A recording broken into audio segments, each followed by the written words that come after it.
All right, we're live. All right, we are here in beautiful sunny Florida, and today, people, we are going to be breaking down UFC 209, Woodley versus Thompson 2 in Las Vegas, Nevada. And to me, man, this really just feels like the first really big card of the year.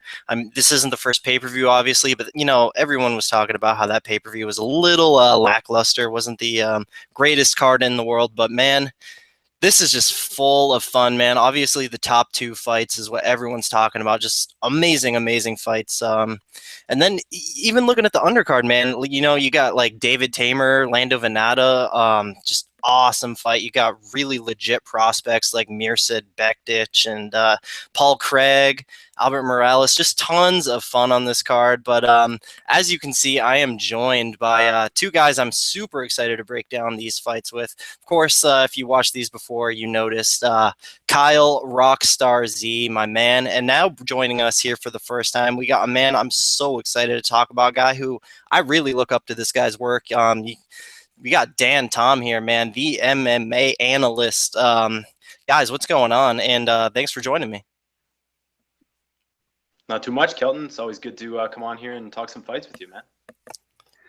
It's great to be a first-timer, and it's also great to be talking to you guys and kind of cutting the deep chops with you guys, the deep cuts, if you will. I'm really excited for this. Thank you for having me on. So, what are you guys thinking, man? I mean, this pay-per-view is really awesome. I mean, obviously, as hardcore MMA fans, we're going to watch everything. We're going to pay for everything. Is this one of those pay-per-views where you are very happy to pay for that $60?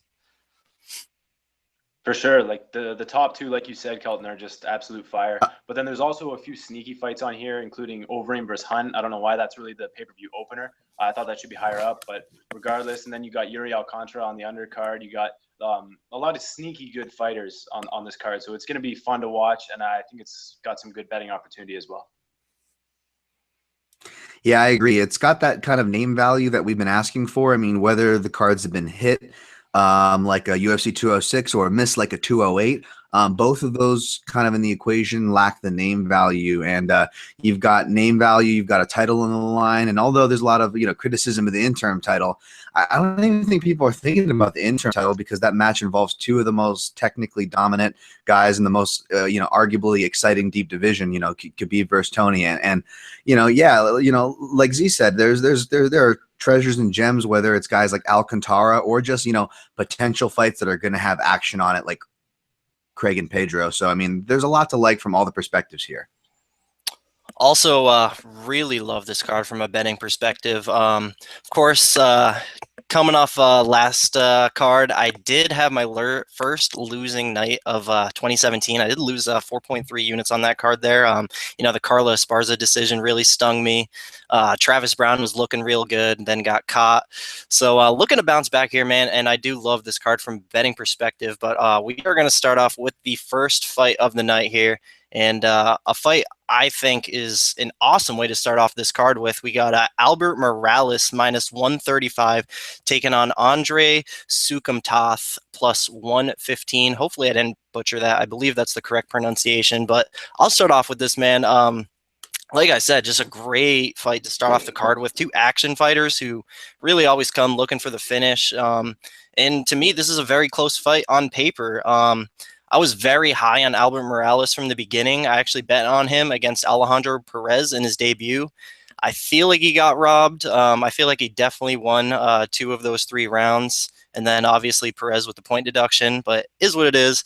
And then he goes out there and fights Thomas Almeida, one of the most dangerous fighters in the division, and puts on a respectable performance. I feel will make him better. And man, I'm still high on Albert Morales here. I feel like he has a few things to work on, but the potential is sky high for this kid. And then you got Andre Sukumthoth making his debut here. He is the CES bantamweight champion, and he's a very good, clean striker with improving takedown defense. I've watched from his beginning fights, it wasn't that great at first.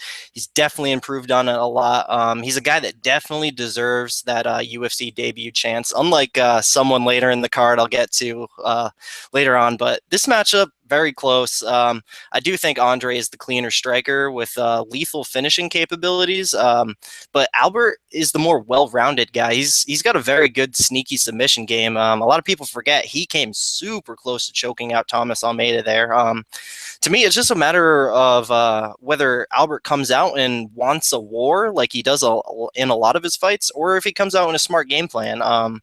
I've switched my pick a couple times, but I just think with that UFC experience and more ways to win, I will ever so slightly lean with Albert Morales. My official pick is Morales via a 29-28 decision.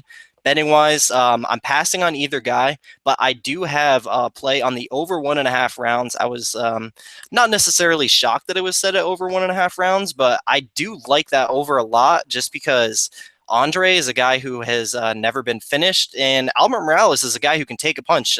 It's not like Thomas Almeida one punch KO'd the guy. He put an onslaught on him. So I do have the over 1.5 rounds in a 1-unit parlay there.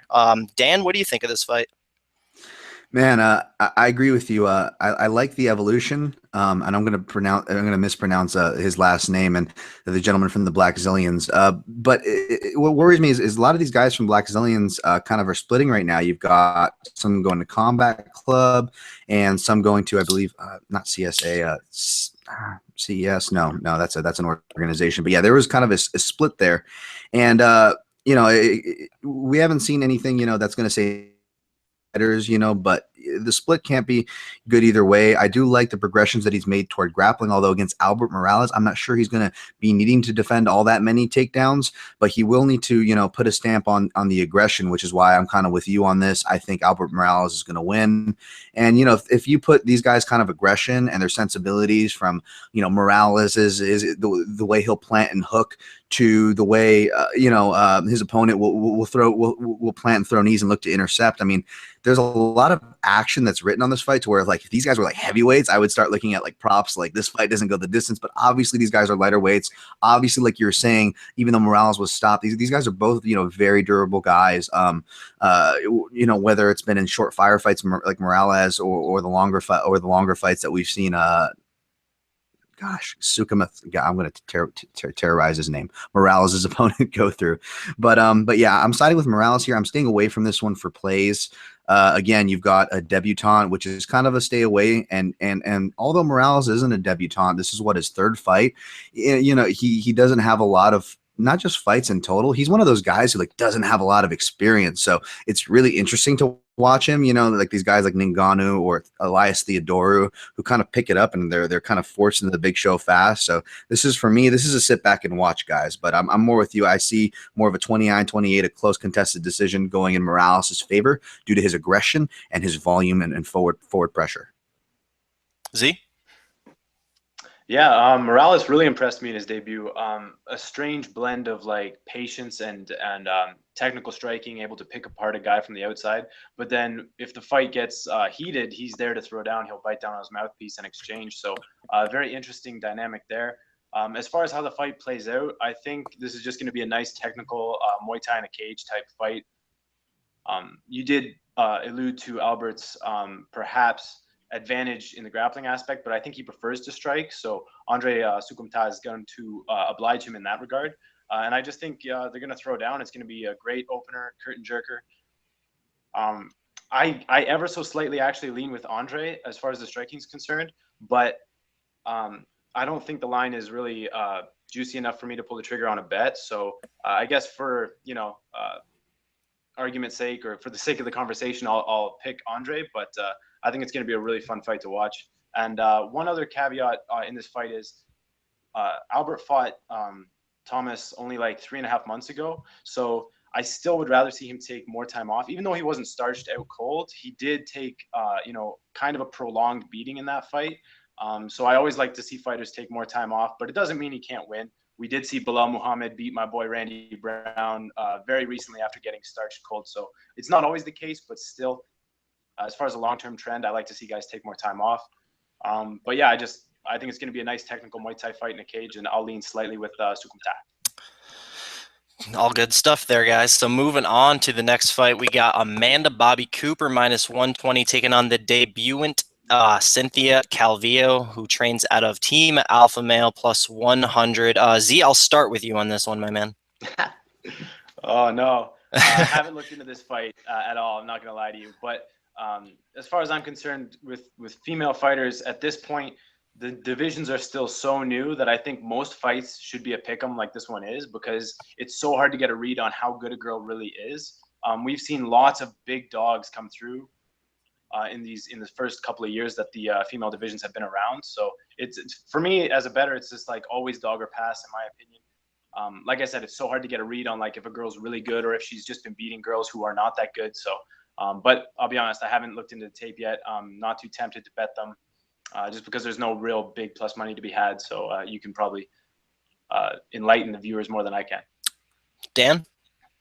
Yeah, unfortunately, I'm on the same boat as him. This is the one fight where I have not dived in. But Z brings up a good point that I will elect to touch on instead. He actually brings up two good points. Thank you, sir, by the way, for bringing up the concussion thing and fighters taking time off from these losses. I think that's something that we're hearing more, and for good reason.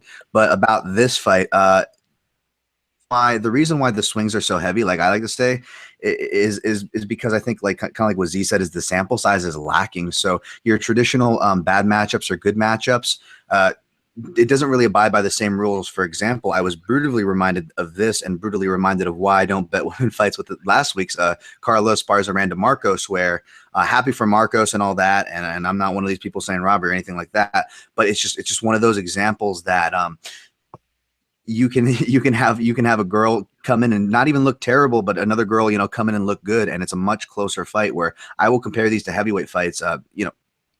Do these girls going to knock each other out as easily? No, but the swings are almost just as heavy, because we're seeing this with these female fights and flyweight fights where when they're not finishing each other, when it's a little more technical and it's a little more closer, like these female fights tend to be, we're relying on judges to decide their careers, to decide where our money goes, and so on and so forth. And it becomes really foggy. And it's almost, this is kind of my own theory. It's almost making me want to, be cautious of these fights.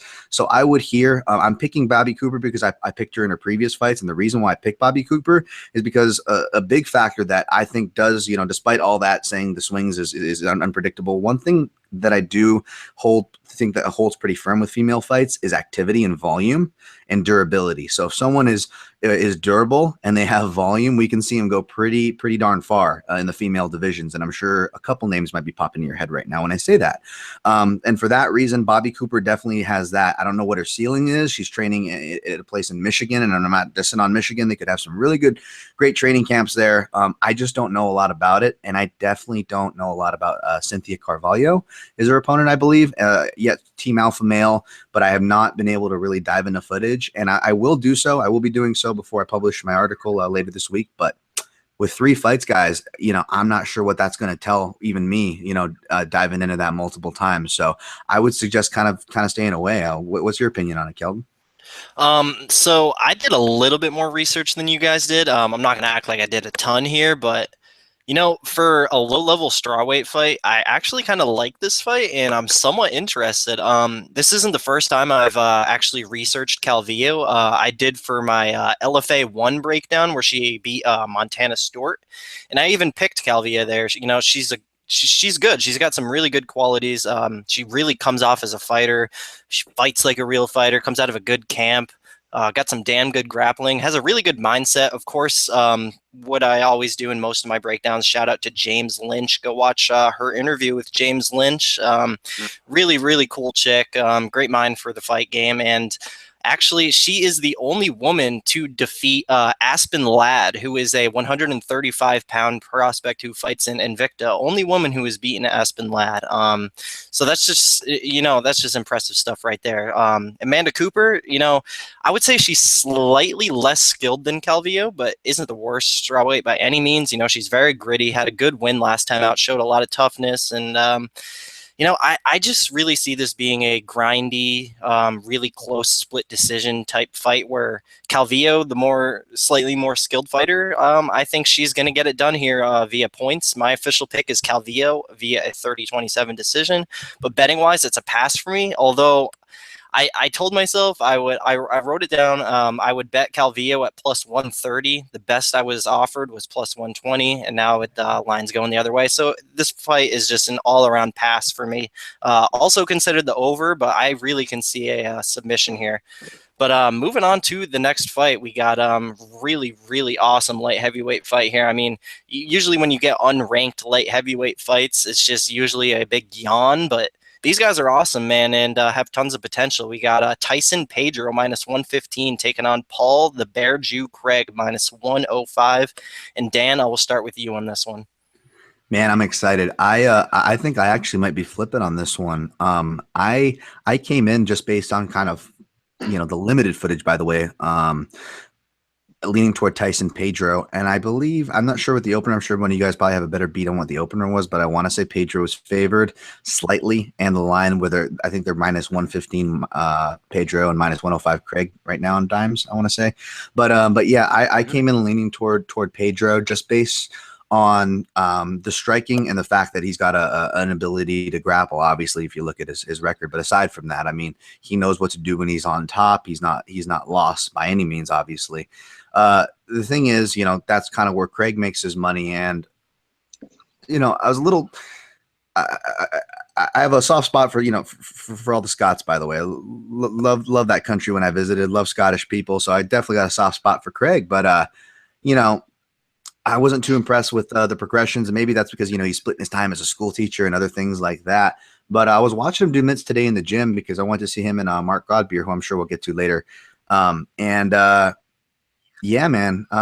You know, I was liking the way he was moving. He was looking good. I without giving too much away, I believe it's fair to say that. You know, he looks in great shape and mental spirits. But I like his mental intangible, man. He's got one of those mental intangibles that I'm kind of paying attention more to, that where these guys can kind of come in and have successful debuts, as both these guys kind of did. And that's what makes this fight so fun. But Tyson Pedro, if he's not afraid to engage in Paul Craig, it could be dangerous, because Paul Craig, you know, he's one of those guys who can fight off his back. I was seeing him in person. He's a real lanky guy, and he really knows how to use that frame.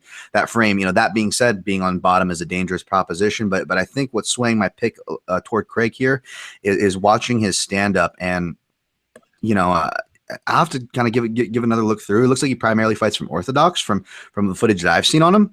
But I was seeing him do some stuff from southpaw, and people will kind of go to southpaw and then maybe they'll throw a liver kick. That's the typical move for guys who fight orthodox when they switch to southpaw. But Craig was throwing some pretty smooth combinations. And if you look at, you know, Khalil Roundtree's moment of success in that Pedro fight, it was when, you know, it was, you know, from the southpaw stance and throwing that cross overhand, and just kind of seeing the movement and the confidence of Craig. If he doesn't get starched or seriously, seriously impacted by a blow and finished off on the ground in the first, I see this being his fight to win. I see him finding a way to win with his skill set and you know, personality and athleticism. So I'm leaning toward Craig here, gentlemen, but I'm not sure if I'm going to put a play yet. So for me, man, like I said, awesome matchup between two light heavyweight prospects, and I do expect the winner of this fight to shoot right into the rankings. And so me personally, I'm pretty confident that the man that will shoot into the rankings will be the Jew Bear Paul Craig. You know, there's a lot to like about the guy. A lot of people just want to talk about the grappling, but like Dan was alluding to, the dude can whoop some ass on the feet as well. Very good in the clinch. He really pretty much beat Frankenstein everywhere in that impressive debut of his. I was really impressed with his clinch work, because going into that fight with my tape study, I was really just looking at the grappling, but super impressed by the clinch work. Tyson Pedro, he's good, man. I don't think he's on Craig's level. You know, Tyson Pedro, I believe he only has like 5 fights. And not really at the highest level, just one at the high level. Craig, he's fought on a high level in the European circuit before. I completely forget the guy's name he won the Bama belt from, but that guy he won the Bama belt from is no slouch either. Mm-hmm. So Craig has a little bit more experience with high level fighters. He's a little bit more proven. And in that fight against Roundtree that Pedro had, you know, he got cracked on the feet, and Khalil just made the mistake, I believe, just slipping to the ground. And we know how bad Khalil's ground game is. So to me, Pedro just did, in my eyes, what really 90% of the division would do to Khalil Roundtree. So also, like I said, Craig, he's just more proved, beat better guys on the regional scene. I like Craig to win this fight. Really, wherever the fight goes, I think he's going to look to push Pedro up against the cage on the feet and whoop him in the clinch, get him down to the ground. And I do believe he wraps up that late first, early second round submission. That is my official pick, is Paul Craig via submission. And betting-wise, I do have 1.5 units on Paul Craig at plus 115 to win 1.73 units. Love Paul Craig here. Love the Scotsman, just like Dan was alluding to. Great people over in Scotland. Shout out to Will Martin, one of my favorite guys in this community. Z, what do you think of this one, man? Yeah, the more I think about it and the more I hear you guys talk, the more I am leaning Paul Craig. Basically, what you said about Tyson Pedro's debut really rings true with me. That being that he showed a very, heavy top game, very good, dominant positioning, and just working from the top. But it was against Calvillo, who his ground game is nothing to write home about. And then in Paul Craig, you get a guy who has a very crafty guard, who's longer, and who in his debut really impressed me striking with Luis Henrique, because he was mixing in body kicks very well, and he was punching his way into takedown attempts very nicely. Like, everything kind of flowed together. So yeah, the more I think about it, the more I think Paul Craig might be worth a bet around even money. The plus 115 that you got is pretty good in my opinion. And yeah, I'm gonna have to look closely at betting on Paul Craig right there. What's the fight does not go the distance on this line? I'm trying to pull it up right now, but this might seem like something for like parlay fodder for me at least. Does not go the distance. Oh, minus 535. So little. Never mind. Nope, out of range. It was like 220 or lower. I would have been all over that, but nope, out of my territory. Even the 1.5 rounds, even minus 185. Look at this. Even Craig inside the distance is only plus 128. That to me is really surprising, because not to toot my own horn or anything, but like Sarah McMahon inside the distance last week, when she was minus 600 to minus 800, was like plus 160. So sometimes I just don't understand these lines. You know what I mean? Like from 105 minus 105 straight to plus 128 inside the distance. That's not really worth it to me, but it's interesting though, you know? For sure, man. So moving on here, we do have a fight, probably the fight I'm least looking forward to talking about on this card. We got Mark Godbeer minus 145 taking on Daniel Spitz plus 125. Z, I'll start with you in this one, man. Man, I just watched Spitz fight poor old Cabbage. And that was the most shot fighter. Oh, Jesus. Huge respect to Cabbage. What a warrior. You know, he goes back all the way to fighting Tim Sylvia back in the day. But like Spitz is just super not athletic at all. Very slow, kind of just pushes his way up into the clinch. Landed a lot of knees to the body, and maybe lower than that, a few of them. I think Mark Godbeer is going to take him out with ease in this fight. Not that Mark Godbeer is a guy I really want to trust a lot, but he definitely seems to be the quicker, more powerful striker.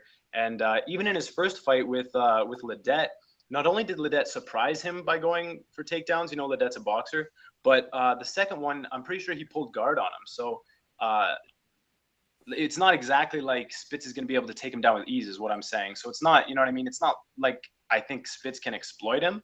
And if Spitz tries to strike with him, I think Godbeer lands something big and takes him out. So definitely looking to fade Daniel Spitz. And yeah, like I said, I think Godbeer takes him out with ease. All right, Dan.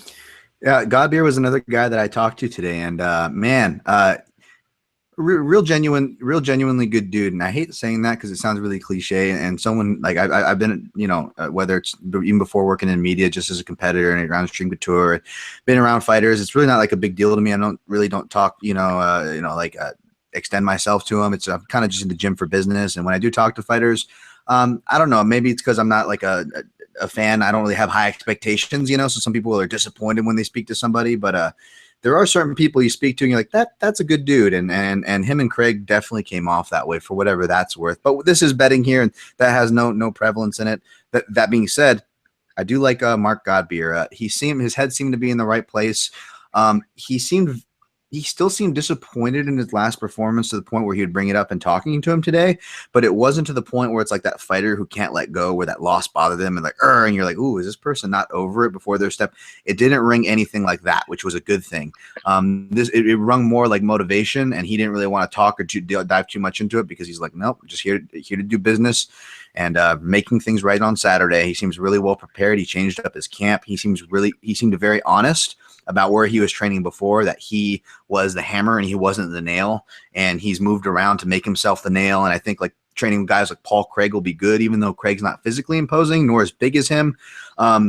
Craig's strengths is in, guys like Godbeer's weaknesses. And I imagine that there was more that he, training partners he's been working with. So these are all really good signs for Mark Godbeer. He, for what it's worth, sure, if the guy was hiding something, maybe I might not tell you on this podcast, but no, he honestly looked great physically and mentally heading into this one. He looked great on his pad session today.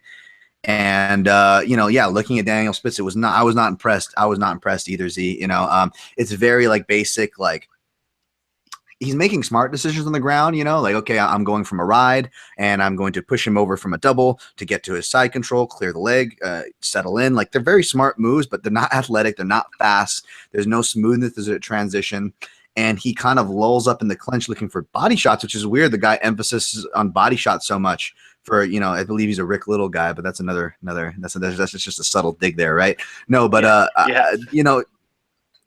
not trying to make this a shit on Spitz party, and it was really depressing. I didn't even realize Cabbage Carrera fought, so that was my vocal there when I said that, when Z mentioned that. But I was not too impressed, and I don't expect an outline performance from a non-athletic guy on short notice. So I think this is Godbeer's fight to lose. I wouldn't blame you for playing it, but again, Godbeer's a nice guy. When you remind yourself that you're making a play on Godbeer, you might go, hey, let me scratch my head for a second. So buyer beware, but yeah, I got Godbeer.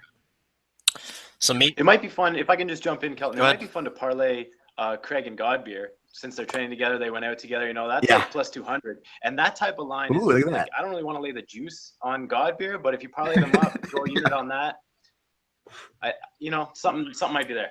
Yeah, it's your fun play for the night. There you go. Good call, man. There you go. Let me do that. So me personally, I'm really not going to talk about this fight too much. So the guy I was talking about earlier when I said there's a guy on the card who doesn't deserve a shot in the UFC, that is in fact Daniel Spitz. He really doesn't impress me in the slightest. He doesn't do anything well at all. He really just has some size on him. I do believe he's something like 6'7", 6'8", so he does have that going for him, I guess, and seems to have some toughness. He is a heavyweight that has never been finished, but he does have some tall man defense, and he just looks plain confused in there. Doesn't have the best takedown defense, striking defense. Just not a great fighter. Definitely not ready for the UFC. I'm not saying he'll never be ready, but definitely not right now. And Godbeer, he is a decent talent, and just based off what I saw, I do believe he is going to go out there and shut Spitz lights off in the first round. So my pick is Mark Godbeer via a first round TKO. Betting wise, it is a pass for me, although I really, really did consider parlaying Godbeer, especially since the line on him is getting better now, minus 145. I mean, if that gets down to minus 130, I am going to have to play that. But for now, it is a pass on for me. But moving on to this next fight here that I'm super excited to talk about, we got back to pick'em odds, which just really blows my mind. We got Yuri Alcantara minus 110 taking on Luke Coolhand Sanders minus 110.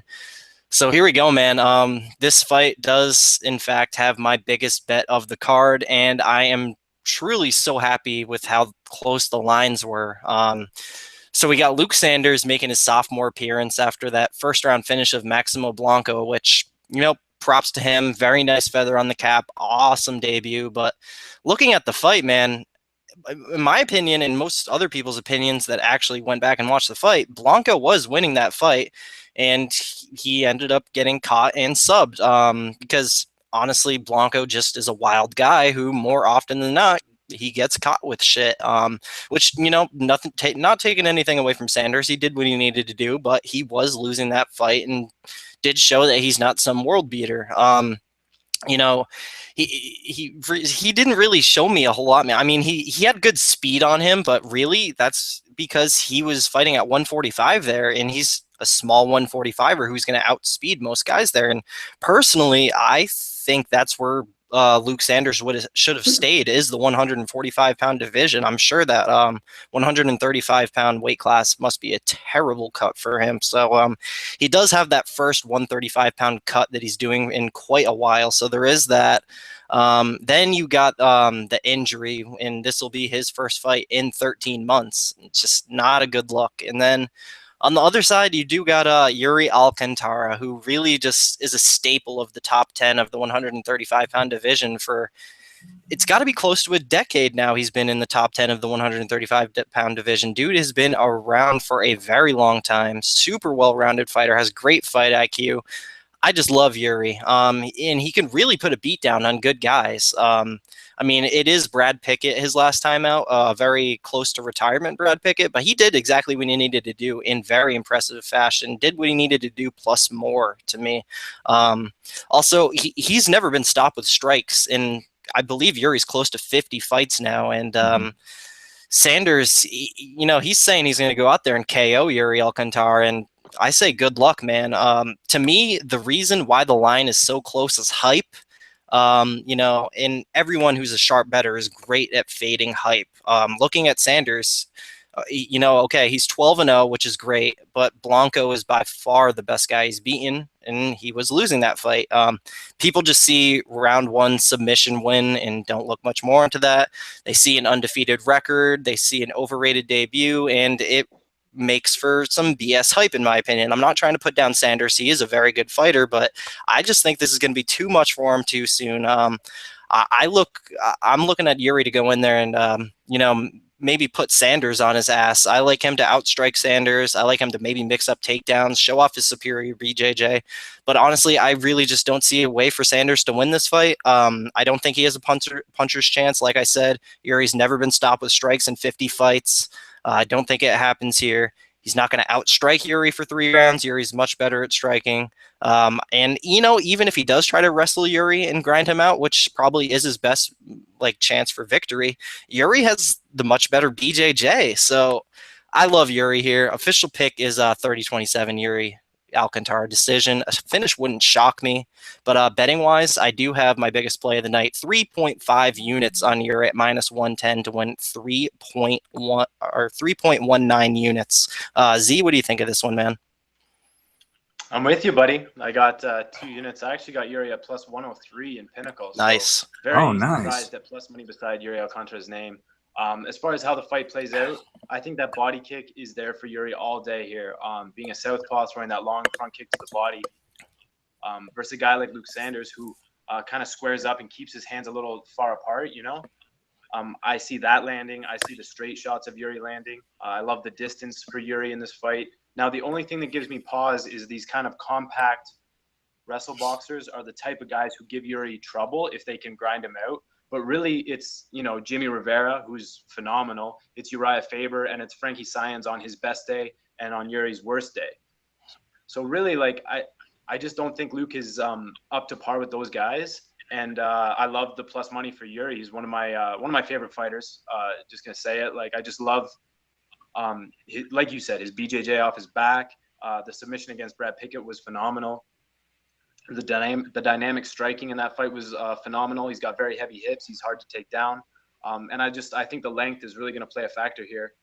Long southpaw, front kicks to the body. Like I said, I love all that. And Dan, maybe you can confirm this, but I know Yuri trained at Greg Jackson's for his last camp. I'm curious if he's still training there, because if he is, that's a phenomenal camp for a guy like this who is, has a wealth of experience and just knowledge in the fight game. Now he's at a high-level camp with great training partners and a phenomenal strategist. That's exactly what he needs.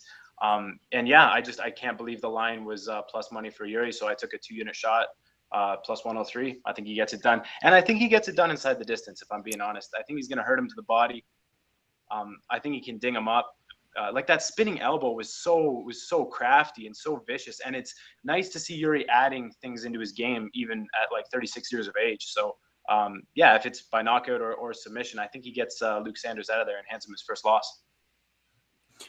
Yeah, that's a definitely interesting question for me as far as the camp change, because I'm glad you mentioned that. I think that had a big thing to do, at least according to Yuri, that kind of change of scenery, especially veteran fighters like Yuri who stacked so many fights.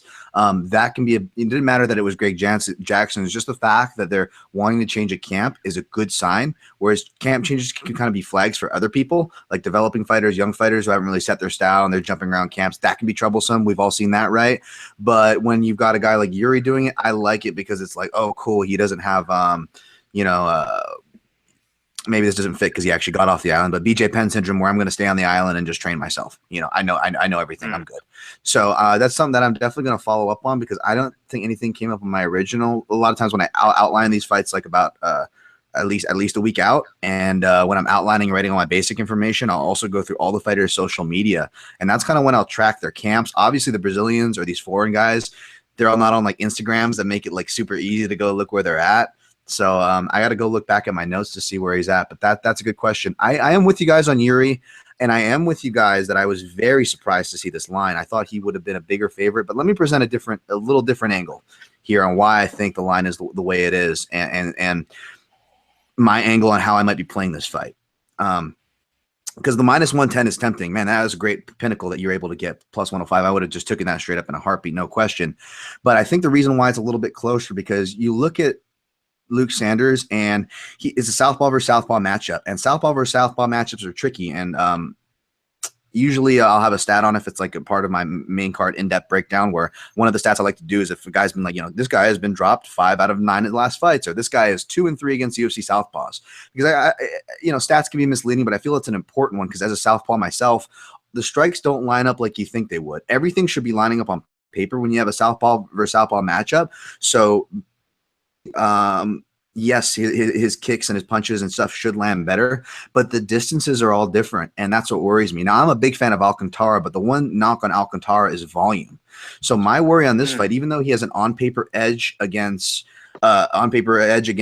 Sanders, he has a lot of southpaws to train with. Granted, they're bigger southpaws than I would like to train as. If let's say I was Luke Sanders as a bantamweight, I don't know, if training with welterweights like Benson or Barberena would be great. But Benson or Barberena also fought at 55, where Alcantara fought. So in the same sense, they're kind of not that far off from him. And he, his stout nature plus his kind of fundamental awareness. And, he comes from kind of more boxing, Sanders does. So he wants to scrap more often than not in his fights. I could see him, troubling Alcantara, who's not necessarily known for his wrestling there, and being forced on the feet. And like I said, the knock on Alcantara is his volume. He's got this great left cross. And as a fan of a kick, I just did top 5 kick KOs, and I said the best kick you can do is not a head kick. It's a kick to the liver, to the body. And from the southpaw stance, you're going to open up to that liver side. And what I like about Alcantara's kick is he does it from like his liver kick way more different than anybody else's, where he's almost bringing his knee where it's like a check knee, and his shin's almost at like a horizontal a line, and it's digging into the front section of his opponent. That was interesting. And this is really great. It goes like, it cuts under the guard if you're an orthodox fighter. But against a southpaw fighter, it might not be there as we think it is. That's what I'm kind of worrying about. I think the distances, for one, are going to be different, and so are the guards and kind of the range on where you're going to attach it to your combinations. So it's going to be real interesting if Luke Sanders is able to stifle or survive Yuri's best and put volume on him for rounds 2 and 3. This could be closer. For that reason, although I'm feeling good about Alcantara, you guys are completely correct. I'm just kind of offering the devil's advocate viewpoint here. And if you're on that devil's advocate viewpoint for, just 20 points north, you're getting Alcantara for minus 110. Well, minus, 130. This is, again, a little more risky, but I don't see this fight going to getting finished. Sanders is a tough kid who I think is even though the odds makers aren't counting him out, they may be overvaluing him. I feel that Sanders could be undervalued in certain senses. He's very durable, and like you guys said, Alcantara's only been stopped twice in his 2-time career. One of them was by injury, and the other was by knee bar, which makes sense because even though Alcantara is a black belt, Brazilian Jiu-Jitsu and gi black belt, people who train in the gi are very susceptible to leg locks. So it's not uncommon for a black belt to get caught by a leg lock. So these are really like outliers, in other words, that are stopping Alcantara. So if you feel like, you don't want to sweat out who's going to win, or if you feel like it's going to be closer, if you're not feeling as confident as we are about Alcantara, just another option out there. The minus 130 for the decision is not bad to play straight up or attached to some fun parlay fodder. I wouldn't play it too seriously. Yeah, that's my take. For sure, good point there. I definitely looked at the over. But anything else to add, Z? No, I actually missed that Sanders was a southpaw, so feeling kind of stupid there. But yeah, I totally agree with Dan that the distance is different if they're the same. If they're the same stance, the distance is different as opposed to if they're mirrored stances. So yeah, I'm sloppy there, but I still like Yuri. For Oh, sure. not sloppy at all, my man. No. I was glad you mentioned that because it's true that there's definitely truth to those points too. So good on you. But moving on here to the biggest favorite of the card, we got Mirsad Bektic minus 620 taking on Darren Damage Elkins plus 460. The worst tattoo in the MMA game is making his debut. So, Dan, I'll start with you on this one, man. I totally forgot about that. Is it fair to say like I have a whole new level of excitement? In fact, I already thought that the line was. I'm with Bektic, by the way. I thought the line was a little bit overinflated, but now that you bring in the damage tattoo, ooh, wow, there could be a live dog we have, guys. No, honestly though, this is a match Bektic should win, but I hate like this. I hate the odds on matches like this. It's like the odds makers get the beat of the matchmakers, right? And we get what this fight's supposed to be. This is the veteran. This is the quote unquote tough test where, you know, Goldberg or whoever is going to sell it to us right in the intro that this is a tough test for Bektic. But all of us in the know, we're like, oh, Bektic's going to take this. Well, I actually believe it's a tough test for Bektic because his only guy who could kind of wrestle was Skelly, at least on a UFC level, and that was a majority decision. I believe Skelly might have took that on short notice. If that might not was that even his debut fight in the UFC, but and wrestler. I mean, Skelly's more of a funk style, with his entries, and he's more kind of parlaying scrambles and wild sessions into his takedowns than a to B to C process guy like Elkins. And those A to B to C process guys are often boring, but so are the best ones, right? The best ones are the most boring ones, and that is Darren Elkins. And this is a revamped version of Darren Elkins, and you can't take that much damage and be making poor decisions on your chest before the bottom finally drops out, right, guys? But I still think this is I guess what I'm trying to say is this is a more deceptive match than this line, beckons. I'm a big fan of Bektic. I think he should win here. I just think lines like this kind of just throw a monkey wrench in the whole thing, and just kind of by a rule of thumb, whenever you get these really hype guys, even if I'm all for it and it's a matchup they should win, when you have these overinflated lines, I honestly just stay away. And for good reason. As an analyst, this is going to be a match that tells me a lot about Bektic ceiling. You're like, what, really? Darren Elkins? Not a guy who can strike crazy and a guy who can submission? No, because when you're talking about championship level and fighters with potential, or even from the gaming side, which we're talking about here, fighters you want to bet on. You want to see him when it gets ugly. I don't want to see a guy come in the first round and hit a spectacular knockout. I was so excited to see Woodley back after so long, and I was so disappointed that he just knocked out Robbie Lawler in 2 minutes. And I'm not dissing Woodley by saying that. I was happy for him, but it's fair to say like that didn't tell us much, right? Whereas the Stephen Thompson has more to pull from. I'm not going to jump into that fight, but I'm just saying sample size is a big thing. This is going to give us a good sample size on Bektic. I got him here, but no play for me, guys. So I agree with Dan completely. I love this matchmaking, and I do think it is a tough test for Mirsad Bektic. But I do think it's one that he does have a great chance of winning. But now looking at the lines at 620, I think that line's pretty damn off. But I'm going to come out and say I do have Mirsad in a 1-unit parlay. I got him at minus 350, not in the 620. Nice. And I do have that 1-unit parlay with the Albert Morales Sukumthoth over 1.5 rounds at even money. But like I said, yeah, minus 620, that's a little crazy. But me personally, man, Mirsad Bektic, he has been my #1 prospect in MMA since the Lucas Martins fight. I love everything about this kid. I think he's the truth, and I do plan on betting on him for every single one of his fights in the future, just because I think this kid is going to be a champ. Very high on the dude, but getting into it, Elkins, he's a very tough out, and outside the top 10, Elkins is probably the toughest matchup they probably could have given him. Very, very tough son of a bitch who can grind his ass off, but I'm not sure he can do that to the new breed here in Mirsad Bektic. I like Mirsad to pretty much Elkins here, just grind him out and wear on him. I definitely think he's going to have his moments striking, but and Elkins can take a punch. He can't wear a punch very easily. They call him the damage for a reason. But he can take the punch, and I think he's going to take the punch, and then Mirsad's going to go in for the takedowns. I think that's going to be his key to victory here. My pick is Mirsad via a 30-27 decision. Betting-wise, that 1 unit on Bektic in a parlay. But I also have 2 units on the over 1.5 rounds here at -160. I was shocked to see the total set at 1.5 rounds, so it's an easy play for me.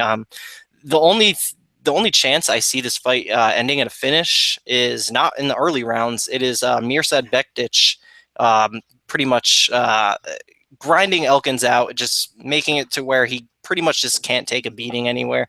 It just looks bad to the ref, and he stops it late. But I'm pretty confident that fight goes 3 rounds either way. So I do like the over 1.5 rounds there. Very surprised it was set that way, but love Mirsad here. And betting wise, like I said, got the 1 unit on him. However, at plus 460 on Elkins, I've been thinking about it all day, and I'm really thinking about hedging out a half unit play on Darren Elkins here at plus 460. Don't think I'm going to do it, but maybe if it goes up a little more, I'm going to do it. That's just crazy to me, man. Like I said, very high in Bektic, but this is a tough matchup, and he's never fought anyone like Darren Elkins before. And in a lot of ways, this really is. It's basically, in other words, it's his first fight against a real 145 pounder in quite a while. You go back to that Doan fight, he's a 135 pounder. The last real 145 pounder Bektic fought is got to be over 2 years ago against Lucas Martins now. And like I said, I probably won't take that shot on Elkins, but just the line's nuts, man. So I wouldn't hate anybody if they did it, but I'm pretty confident on Bektic here. Z, what do you think of this one? Yeah, I think I'm pretty confident that Mirsad just mauls him, but some would say that always worth plus 450. You know what I mean? It's just such a tough out. Always gonna continue to fight. Like you said, can take a beating, can come back. The closest fight I think that Mirsad's had is definitely Chaz Skelly, and he had some trouble in that fight. So I am expecting him to be improved since then, of course. But I'm with you in the sense that I like the over 1.5. And just looking at them now, I actually might parlay the over 1.5 there with the over 1.5 in the Morales versus Sukumthoth fight. You get that at like plus 160 for 2 over 1.5s in fights that I definitely think have a good chance to go to decision. So that's something. I'm just looking at that right now, so I'm not too sure about it, but it would just be a fun bet if I do it. But yeah, this is a tough test for Mirsad, but one he should pass. Probably not with flying colors. Like, he's probably going to have to go through some adversity. But again, I think he's the level of guy, the level of prospect that can handle Darren Elkins. I think it's going to be a good fight for him. For sure, man. Great points. And I do want to give a shout out to all 36 of our live viewers.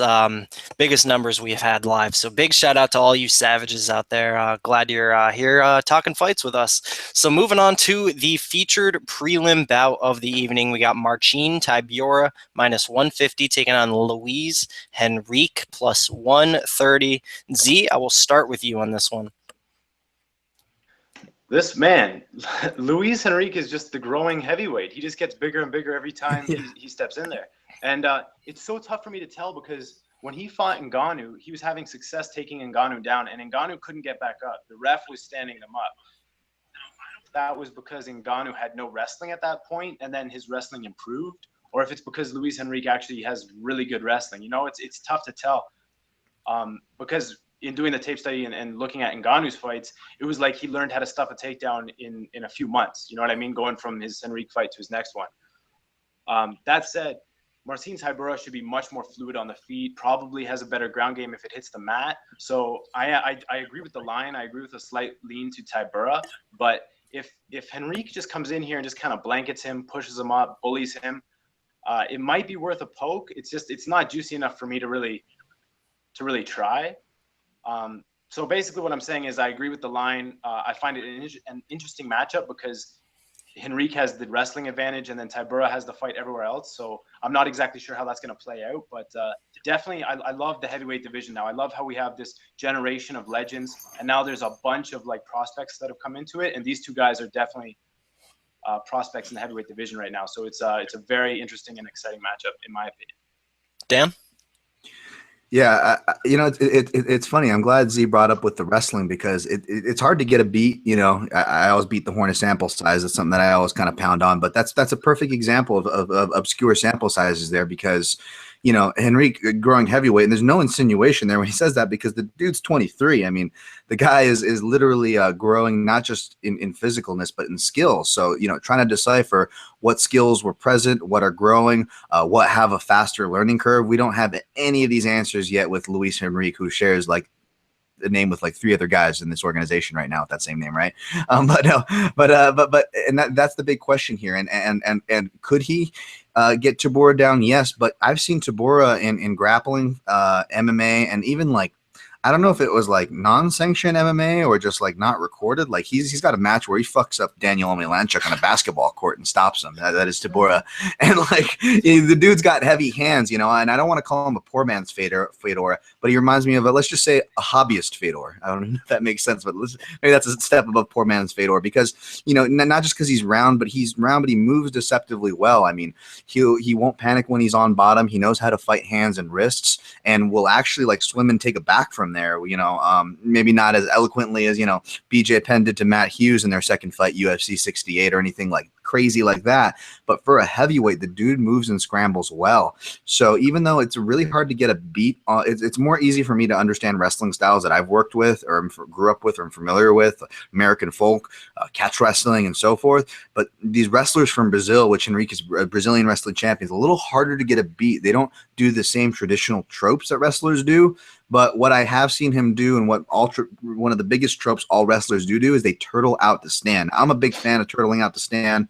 I'm a person that'll give my back in grappling, knowing the big picture and how to get up and this and that. But it's a really dangerous proposition when you're doing it at this high level, guys. So whenever I get a wrestler who turtles out the stand against a guy who can take it back, it's something to watch out for. So Tybura is going to have his own offense from the bottom. And on the feet, I think Tybura is the better striker. Henrique, shows some Muay Thai credentials on his paper, although he hasn't really been too fluid, at least in the octagon with him. A little more choppy, can definitely do some damage inside of range, but not only can Tybura, but Tybura has more weapons outside of a range, and I see him having, Tybura has more of that kind of craft and how to manipulate range, whether setting up switch kicks or kind of using his jab and left hook and kind of pivoting off at a safe angle. Tybura does these little things, and I think the techniques are going to pay off. I don't know if this is a heavyweight match. I'll be staying away from, the over or the fight doesn't go the distance. Your typical heavyweight tropes go either one of which way. This is one of those fights where I would avoid either one of those. If you want to play Tybura here, I don't blame you. Tybura is my pick. No play as of yet. Probably going to stay away from this one. So more heavyweight action here. Don't really feel like talking about it a whole lot, but I will tell a quick story. I always tell this story when Luis Henrique or Francis Ngannou fight. That was the first MMA fight I ever saw live in person. And yeah, when I heard that uppercut crack the jaw of Luis Henrique and just him collapsing to the mat and Francis Ngannou beating his chest to the crowd, it really made me like look into perspective and realize how brutal the sport is, what one man can do to another, and really just a bunch of random little life thoughts that ran through my head. I was lucky enough to not grow up in like a terrible neighborhood where I saw fights all the time and people getting just starched on the streets. So just witnessing something like that for the first time in person, it really, really stuck to me.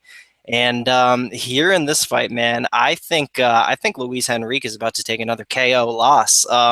He did bounce back with 2 wins since the Ngannou fight, but against who? 2 of the worst heavyweights in recent UFC history, Smolyakov and Christian Colombo. And Tybura, honestly, to me, he's just a bad matchup for Luis Henrique. He's light years better than him on the feet.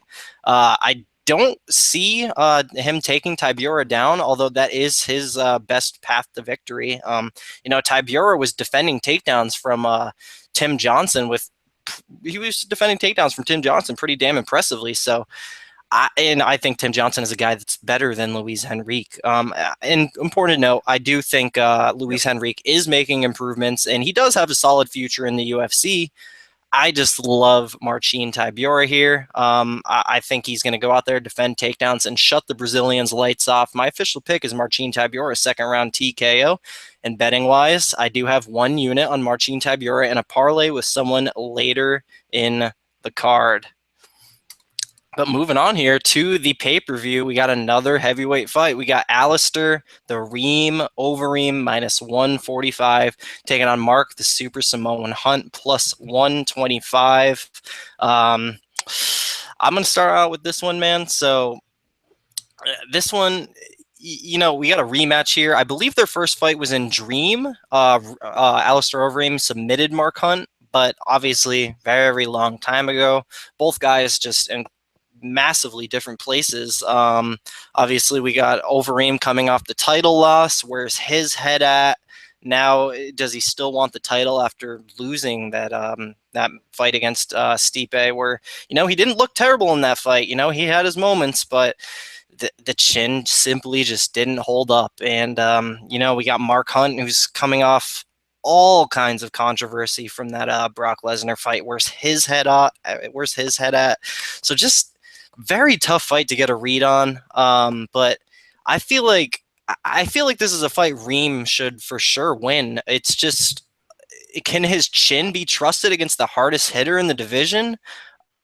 But I am going to slightly go with Reem here to avoid the bomb and outclass Hunt. There's a big difference in athleticism and speed and just in striking. I mean, Mark Hunt's a very good striker, but even Alistair Overeem is a level ahead of Mark Hunt. He's got more tools. I think the kicks are going to be a big part of this, and I think eventually I think he's going to whack Hunt with a big shot of his own and TKO him. I'm going with Alistair Overeem via a second-round TKO here. Betting wise, like I said, for all the reasons I said before, this fight is a big pass for me. Z, what do you think of this? I don't want to touch this at all. Man, like this new Overeem who's using distance and like keeping guys at range and fighting very smart, he can pick Hunt apart. But by the same token, the entire time this fight is going on, Hunt is 1 punch away from winning it. So I can't trust either guy. I could also see a situation where Overeem lands a big knee, kind of similarly to how Verdum landed a knee on Hunt, faking a takedown then coming up.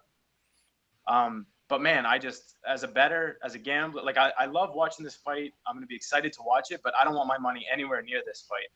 As far as their mentalities, I think both guys are such, long-term pros that all that title loss, that Hunt, like all that stuff, I don't think it matters. I think they just want to fight. So I wouldn't read too deeply into any of that.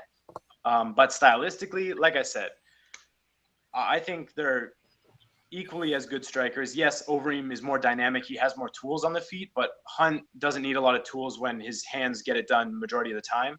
I don't know, man. From a betting perspective, like I said, I'm just running away from this fight. The over could cash, the under could cash. It could be Reem by decision. It could be Reem by submission. It could be Hunt by KO. If you like Hunt, I mean, I'm pretty sure the line is identical, actually, Hunt by KO. Yeah. Oh, no, Hunt by KO, it got up now. Now it's like plus 180. Oh, wow. So if you like Hunt, I really think that's his only path to victory. You take the extra money there, but I wouldn't trust him to get it done because, like I said, we've been seeing Overeem use distance to such great effect as of late. I'll go with Overeem by decision, but with no confidence. I think this is going to be insanely fun to watch, but my money will not be on this fight at all. Dan? I think we're getting a lot of the same feels, boys. I mean, if this was a year ago, I would fairly be confident that my early lean and inevitable pick after analysis would be Hunt.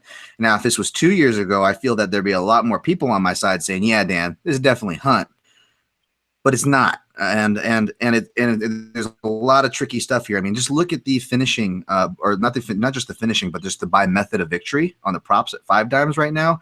Now, when you have a heavyweight fight and the methods of victory on both ends are averaging only plus 150 to plus 250 range. That means the odds makers are with us, guys. We're not sure where the fuck this thing's going. And with those odds, one of the reason why I quote also the plus 150 to plus 250 kind of range that I kind of mark out for heavyweight props that tell you that even the odds makers aren't sure where this one's going to go. To me, especially for heavyweights, and betting is silly. Betting props is silly. Betting heavyweights is silly. So if I'm gonna go and check all three of those boxes for myself, it's gonna have to be some tangible numbers. So I guess we're not alone in feeling reluctant on Overeem, which by the way is my pick. But like you said, I mean, just to throw this stat out here, just to show how live Hunt's gonna be. Like Z said, I mean, the Reem has been dropped and or stopped in 5 out of his last 9 fights. Just think about that Mark Hunt left hook that's always intact, and it's tough, but it's just the reason why I can't pick Mark Hunt as much as I maybe even want to pick Mark Hunt is because of just the intangibles coming in of the contract dispute. Where's his head at? And there's just all these flags. He didn't look great coming into that Lesnar fight, and he's not training at Tiger Muay Thai and traveling for his training like he was pre that Bigfoot Silva fight at UFC 193, right? He's still at that Galeb Brothers Jiu-Jitsu according to his social media and stuff. So he's still training at the same place in the last fight where Hunt had a kind of a lackluster performance. But then again, I picked Hunt in that fight for what reason? Well, there's no way that Lesnar's going to come in with all these intangibles and he's just taking a fight for contracts and for money. And I was just I got burned on the same logic. So here I am with that same logic and I'm applying it here. I'm ready to get burned. I'm not ready to get too burned because I don't think I'm putting too much on money on this fight, guys. I'm probably staying away, but I got Overeem reluctantly. So moving on here, we got Lando Groovy Vanata minus 250 taking on David Teymur plus 210. And Dan, I will start with you on this one. All right. This one, I was really excited, and I was kind of, I knew that we weren't going to get great lines on Lando, although Lando is, by the way, one of the few I like to do pieces for my parlay, and that's essentially is not necessarily, parlaying all those three, but I'll throw out names out there that obviously I think are going to win or I feel most confident to win, but also for the odds and for your price, kind of worth your value. And Vanata is a guy that I could see in a lot of parlays. That being said, I feel like a lot of people are overlooking Teymur. Teymur is a real legitimate Muay Thai striker who I wouldn't want to say I'm high on in the grand sense of things, but in the matches that he was given previous to Vanata, let's just say I was high on him to win those. And so he definitely, presents a lot of trouble. And this one I actually went back and I watched a lot of Teymur's Muay Thai footage because he really does a lot of the same things, and you can kind of tell his game plan after a while if you go watch his kind of short fight lineage from 2013 as far as MMA. But you kind of get a better sense of him in Muay Thai, and the guy actually grew a lot. I mean, he was a little more – he's still available to get hit with shots, which I see Lando's right hand, which is really accurate, being potent in this match. So there's still that. He still kind of lacks head movement, and his aggression to crash space will kind of get him hit. But more of a counter fighter, especially toward this UFC tenure where he'll kind of sit back and throw his left or intercept with an uppercut. And considering how wild Lando kind of likes to roll from punches – those, as well as Teymur's explosive knees, those could play a spoiler in this fight. That being said, I like Vanata's footwork. I like his fight-to-fight evolutions. He's one of the few guys who was born and bred under Brandon Gibson, and it shows. And I think he's going to have a nice parachute here, guys. I think he's going to have a fail-safe. So if Teymur does start tagging him, and thankfully Vanata seems to have a chin so he can make adjustments if he wants to, assuming he doesn't go attorney Ferguson zombie mode, I think he might revisit his wrestling roots here like we saw earlier in his career. And I think we're going to see a submission finish, or at least a finish on the ground. I think Vanata's going to toy with it, not toy, but play with him a bit on the feet, I should say, whether it goes his way or not. I think he's going to close the show on the floor here. So for me, man, I love this fight. It was a pleasure to do tape study for. I'm super excited for it. It's got to be the third best fight on the card besides that co-main and main event of the evening. Just fun stuff. Definitely my pick for fight of the night, but just two exciting strikers.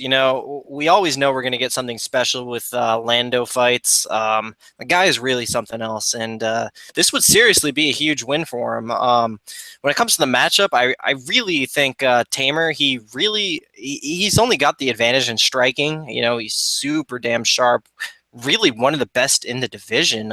Very, very solid striker, but I just feel like something's missing with him.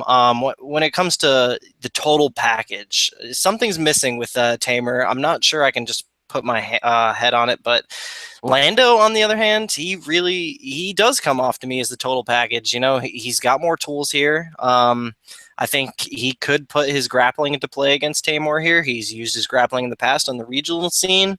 He's got a nice little camp advantage, although I will say well, if Teymur's even still training at All Stars, which I believe he is, that's a great camp, but it's no Jackson's. So I do very slightly favor Lando based on the more well-roundedness. I just think he's more of a total package. He does have an experience advantage, not in combat sports, because I do believe Teymur has quite a bit of Muay Thai fights, but in MMA. So really, man, you know, if Lando goes in there and tries to strike with Teymur, I do think he's in for a rude awakening. But I think the guys at Jackson's they're smart enough to tell Lando that he should not do that. And you know, my official pick is Lando via 29-28 decision. However, because of the line, I do think the line is crazy. So I did take a 1-unit shot on David Teymur at plus 245, even though I am picking Lando Vanata. I just think that line is too nuts. I can't not play it. I wrote down that I would play David Teymur if he's anything better than plus 200. So at plus 245, I mean, I got to play that simply just because I think it's off. But that being said, Lando is the ever so slight pick. However, I do feel good about taking that shot on David Teymur at such a good price. You know, like I said, if Lando goes in there and tries to strike with David Teymur is a guy that can absolutely capitalize. He's ever improving. I mean, you look at David Teymur back on the tough days. I mean, I think he's improved greatly since then. I mean, he has had a couple of, I wouldn't say easy matchups, but definitely matchups that favored him. And he's done exactly what he's needed to do, plus more, in my opinion. So I don't feel bad about taking the shot on David Teymur at all here. I like it a lot, but like I said, slight pick goes to Lando. Z, what do you think? I know a few other guys that are taking that angle on David Teymur. Not a bad bet. I'm not going to fault you for it, but when I looked into it, because you know I looked more seriously at it, I just can't follow you. Just like you guys said, Lando has the grappling advantage to fall back on, but even on the feet, this guy, I think he's special. He's ridiculously fluid with his kicks, and one thing I really noticed in the his last fight against the Bull, John McDessie, was his change of pace. He really set a trap for him. He slowed right down, threw out some soft kicks, and then set him up for it. I love thinking fighters like that. I love guys who are fluid in their movement, especially the kicks. Like, I'm very, very surprised at how good Lando is, really. I thought his debut was getting a little bit overhyped because, you know, he came in on short notice. He kind of caught Tony sleeping a little bit. Tony didn't take him too seriously. And he did have some success in that fight. But again, I think it was overblown because of how big an underdog he was. But that being said, he did hold his own with Tony Ferguson, and there's something to be said for that. So the bottom line, what I'm getting at is I'm picking Lando Vanata. Not going to bet him at minus 250. That just seems a little crazy to me because David Teymur could prove to have an advantage in the stand-up, being the more technical guy, the more seasoned striker overall. But I think Groovy Lando has something special in his kicks, and I'm not going to bet against that, even at plus 200. So just the fluidity of his overall striking and that grappling to fall back on, I'm leaning with Lando Vanata, but I would not blame anyone for taking the plus 200 shot on Teymur. All right, so moving on here, we got Rashad Evans minus 220 taking on Dan Old Man Kelly plus 180. Z, I will start with you on this one. This is the senior division. This is crazy. Like, I don't want to bet on Dan Kelly fights. I hate it because every time I go and look at a matchup, I'm like, oh, this is so obvious. Like, Antonio Carlos Jr. is a monster. Chris Camozzi's a big, good striker. Like, nope, old man Dan Kelly pulls it out. It's so crazy. Like, if I bet on Dan Kelly and Rashad Evans cracks him with a huge punch and knocks him out, I'm going to feel so stupid. But if I bet on Rashad Evans and I trust him at minus 200, and then Dan Kelly comes out with a bunch of fire, more volume, just more heart and more, hunger at this point in his career, I won't be surprised at all either. So for me, it's I just want to stay as far away from this fight as possible.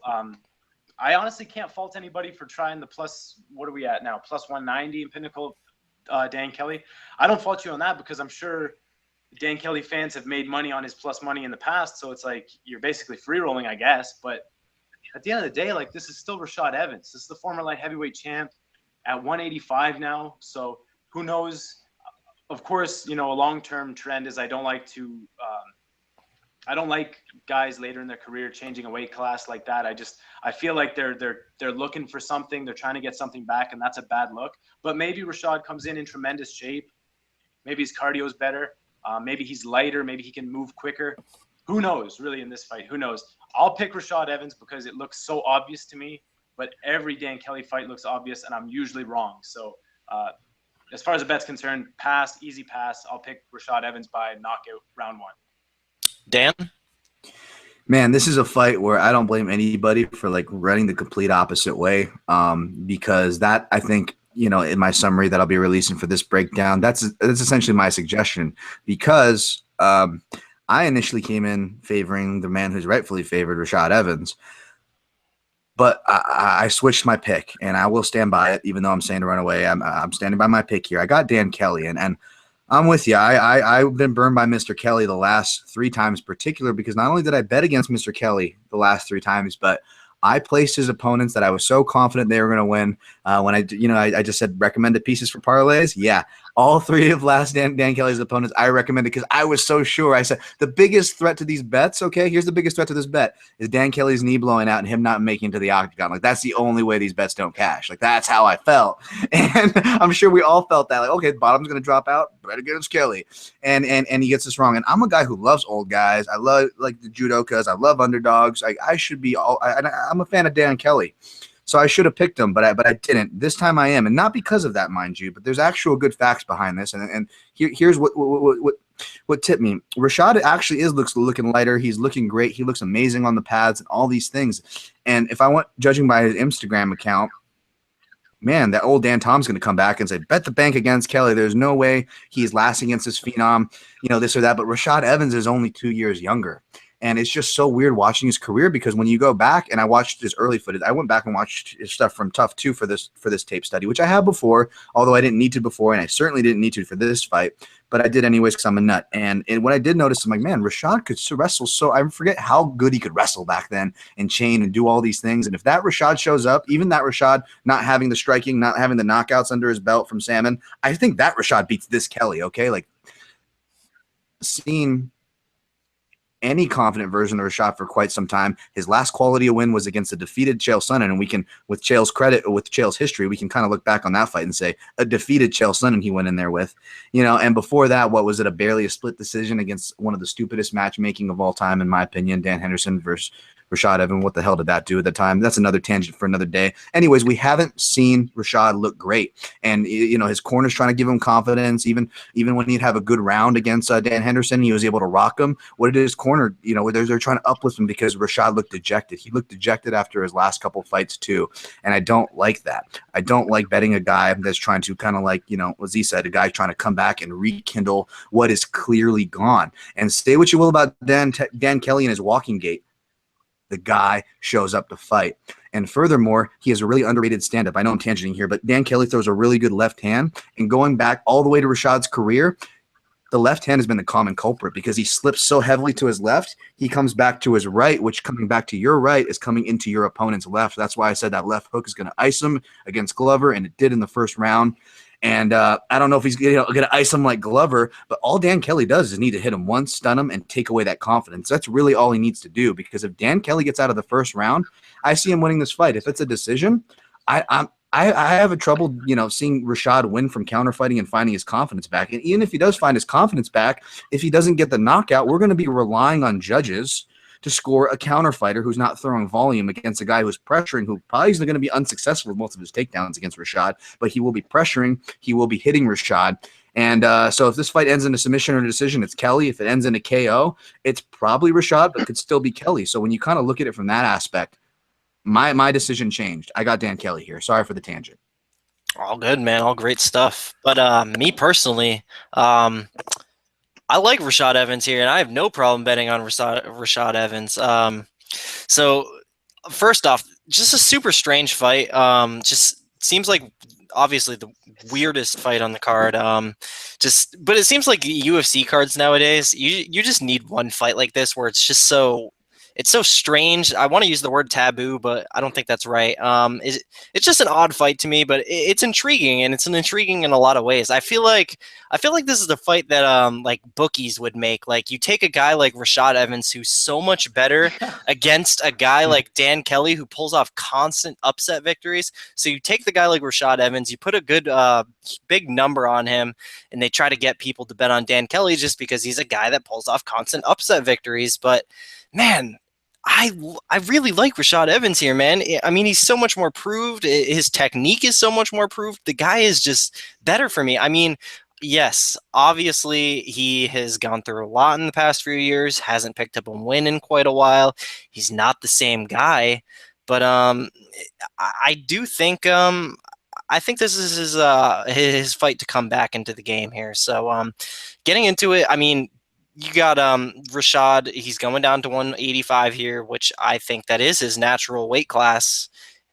And then you got old man Dan Kelly, who really has gained somewhat of a cult following here in the MMA community based on his age, his look, his constant upset victories, his accent. But me personally, I don't think Dan Kelly gets the upset here. I think this is Rashad's fight. He's just fought so many good guys. He's beat so many good guys. He's just a proven legend Hall of Famer to me. And I just think he's way better than Dan Kelly technically everywhere. I think the string of Dan Kelly upset defeats I think that's why this line is so close. Well, it's not close, but it's closer than I think it should be. And you can say Rashad's done all you want, but I think he's still got enough in the tank to take a guy out like Dan Kelly here. I mean, sure, he's not the same guy he once was, but like I said, enough to beat Dan Kelly. And you look at those two recent losses, Glover Teixeira, who's just the man, who's got big power in his hands, and then he went 3 rounds with Ryan Bader, something Alir Latifi can't say he did. So I just love Rashad Evans to outstrike Dan Kelly here. Official pick is Rashad via a 30-27 decision. KO wouldn't surprise me in the slightest. But I do have 1 unit on Rashad Evans here in the parlay with Marcin Tybura, 1 unit to win 1.33 at plus 133. Let me just jump in before we move on. Yeah, I was about to say, jump in. Look how crazy this is. In the odds, Steve Montgomery opened at minus 270 versus Dan Kelly, and that was like a year and a half ago. Now Rashad Evans is minus 210 against Dan Kelly. Like, that's so crazy to me. Like, how does Creepy Weasel opens better than Sugar? You know what I mean? Exactly. But to your point, Dan, about the forward pressure of Kelly and that volume, what if Rashad just changes levels, takes him down, and gets on top? Like, I don't think Kelly can get up or survive the top game of Rashad Evans. So it's not as if, like, yeah, Rashad has been striking more than his wrestling in recent memory. But like Kelton said, he's fighting the top tier of the light heavyweight division. And now he's fighting a guy who has got to be overhyped because of these crazy wins, So absolutely. I mean, I'm not faulting anybody for taking, a plus money shot in an MMA fight, but this just seems like if Rashad just takes him down, gets on top, pounds him out, it's going to be the most obvious fight in hindsight of all time, right? But I don't know. Just a couple things I noticed when you guys were talking, I wanted to bring them up. It's just this exactly what Kelton said. This is just such a strange fight, but I guess it's going to be fun to watch. It's going to be fun to see how it plays out. Yeah, by the way, even though my official pick's Kelly, yes, if it's my official pick, I will be putting a small unit on it. That being said, I do not suggest anybody else follow me on this one. I'm only doing it because just not show that I'm bullshitting. Like, oh well, I'm going with Kelly because no, there's actual facts, and yes, I do put my money, but absolutely no way am I saying what you guys are saying is wrong because you're absolutely right, and Kelton's right. This should be a fight.